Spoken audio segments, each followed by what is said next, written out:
سلام البنات، مرحبا بكم. ان شاء الله تكونوا كاع لاباس. اليوم غادي نحضروا مع بعض خبز الباي.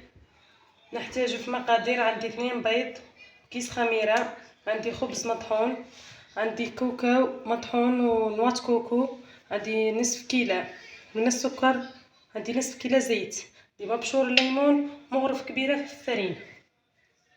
نبداو بالشربات البنات. عندنا 2 كيسان من الماء وكاس سكر وشرائح من الليمون. 1 2 ماء، عندي 1 سكر، كاس سكر، عندي شرائح من الليمون. نحطها فوق النار البنات، كي تبدا تغلي نحسبوا لها 10 دقائق ونطفي. نبداو نهضروا مع بعض.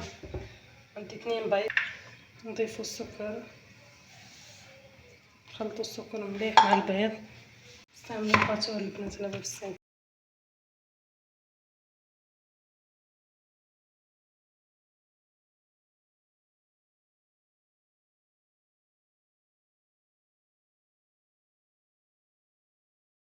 نضيف الزيت، نصف كاس تاع الزيت.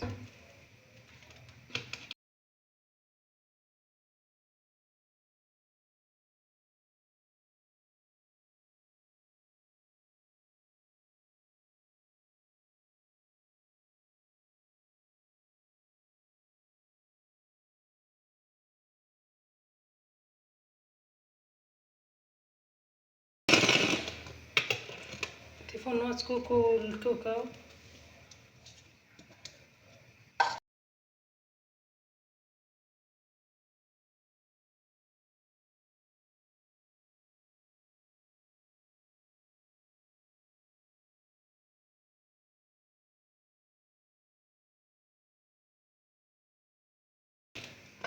نضيفوا الخبز المطحون تاعنا او الشابليو، نضيفوا مبشور الليمون،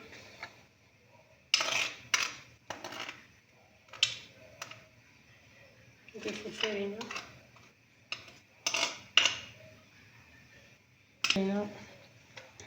نزيدو نخلطو شويه.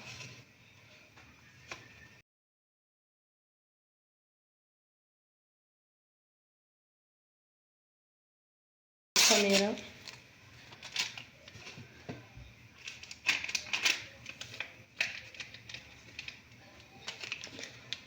غادي نستعمل فول المغروف،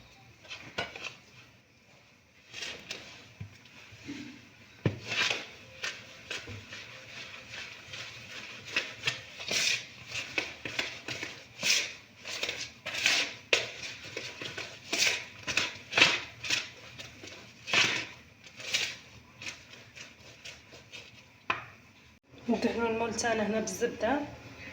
بنات تكونوا مشعلين الفور من قبل يسخن. نفرغ الخليط،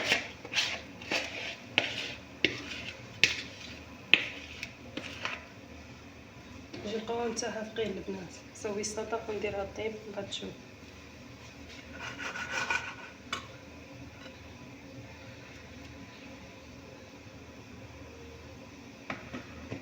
هنا بعد ما طاب الخبز البايت تاعنا او الخبز التونسي، سقيته بالشربة تكون بارده. تزيين اختياري البنات. متعرف شوف البنات يجي خفيف ما شاء الله، بنين، يجي فيه واحد البنه يا البنات ما شاء الله.